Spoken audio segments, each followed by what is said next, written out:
What is up, guys? Prodigy here, and in this video I want to go over what Bungie streamed today over at their Twitch TV channel. And the first thing I want to go ahead and jump into is what Deej said regarding your level when you first start playing the Taken King. Everything in my inventory, everything in my vault. Yep. Put it together into a big mathematical atom smasher. Yep. We determine your level. Pro tip for you at home, don't dismantle a thing before this game comes out, because we're going to take stock of what you have and we're going to determine what level your character is. Yeah, so I guess according to this, our level for the Taken King is going to be based on all the gear that we own already, and that we should not delete anything. Next thing we got is a light level, and regarding this, it's pretty simple. The more light you have, the more damage you can do. Also, the more light you have, the higher defense you will be, so the more damage you can take.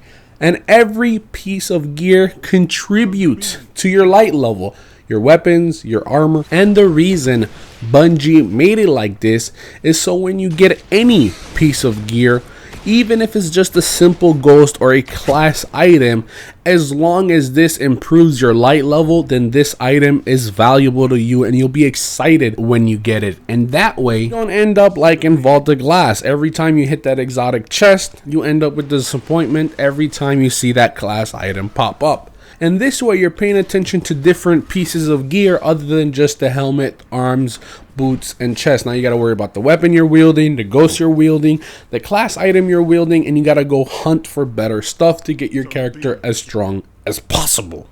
Next thing we move into is quests and bounties. We have now 16 slots for bounties. They also made a bunch of new bounties for the Taken King and updated both PvE and PvP older bounties to make them funner and easier to do. Another thing they added to bounties, which is pretty cool, is a way to track them.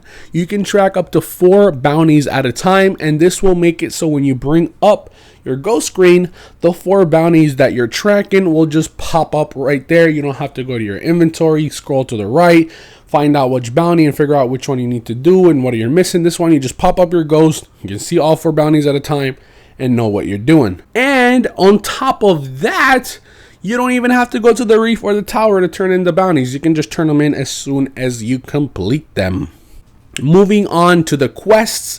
Quest is another new thing Bungie is adding, and this is going to be another thing we're going to be wanting to do on a daily.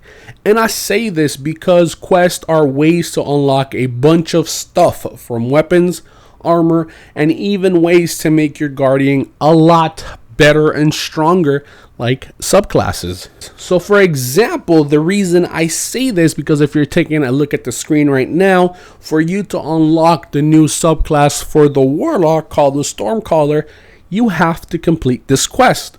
So yes, quests are good. Quests are ways to make you stronger. Quests are ways to unlock cool stuff. So you want to make sure you're doing them on a daily. The next thing they show us is something for new players joining us for the first time in the Taken King, or for any older player that wants to create a new character for the Taken King.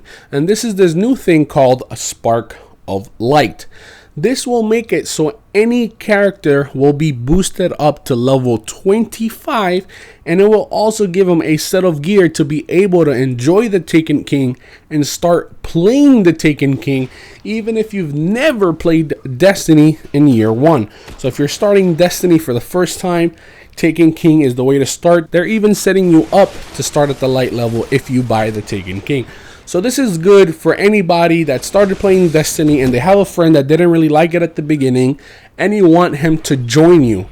So you just, tell him to get the Taken King, get the Spark Light, he's level 25 and he can start playing with you in the Taken King. Moving on to the speaker will have ghost shells for sale, class items, and even some materials for exchanging. And if you're wondering why on earth would you want a ghost shell, well, depending on which one you have, if it's a rare or a legendary, they have different perks and they help you. So for example, the rare ones will help you find materials. Then you have the legendary here, and these are of course better than the rare ones. These have different perks and they help you in better ways to make your character stronger. Speaker will also have class items in the Taken King that will have perks, and these perks will also help your character get stronger and make him better. Another new thing coming to Destiny with the release of the Taken King is these new things called terminals, and these terminals are freaking amazing. The first one we're going to take a look at is the emblem terminal, and this one is cool is because it shows you all the emblems in the game, I believe, and then it shows you which ones you have and which ones you haven't unlocked, and the ones that you haven't unlocked, it tells you how to go get them. Another cool thing with these terminals that they're going to save us a lot of space. The cool thing is that these emblems are always going to be here. So for example, you unlock one, you can come over here, pick it out from the terminal, wield it. Let's say you get tired of it, you can just dismantle it so it doesn't hold up any space and come back whenever you want and grab it from this terminal.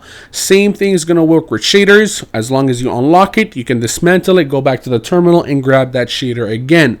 And it's gonna work the same way with exotics. As you can see from the screen right here, we are looking at the exotic blueprint terminal, I guess you want to call it. And this is going to work the same way as the emblem terminal. Once you find that one exotic that one time, it will be unlocked on the screen and you can come at any time and pull out that exotic. And the cool thing is that this blueprint exotic armor thing works across all three characters. So if you have 3 warlocks, you can just come to the blueprint terminal and pull out a helmet or pull out whatever exotic that you need instead of like having to pass it across or just trying to find it for that specific character or yada yada yada. So this is awesome. This is going to save a lot of space and just wonderful. The last thing I want to go ahead and go over is the vault space. They have given us a lot of space. To be exact, they gave us 72 slots for weapon, 72 slots for armor, and 36 slots for general items. I know some of you guys are like, why are the general items so low? Well, that goes back to the whole terminal thing that they're going to be holding a lot of your shaders, a lot of your ships, a lot of your emblems. So you really don't need that much stuff except for like, you know, materials, spin metal, and yada yada extra stuff that you have laying around. Anyways, guys, this is really it for this video. I hope you guys did enjoy. I would really appreciate it if you guys can take 2 seconds out of your time and hit that like button. It does help me out, and maybe even share this video with a friend. Thank you guys so much for watching. Hopefully you guys did enjoy. If you're new to the channel, make sure you subscribe, and I'll see you guys later. Peace.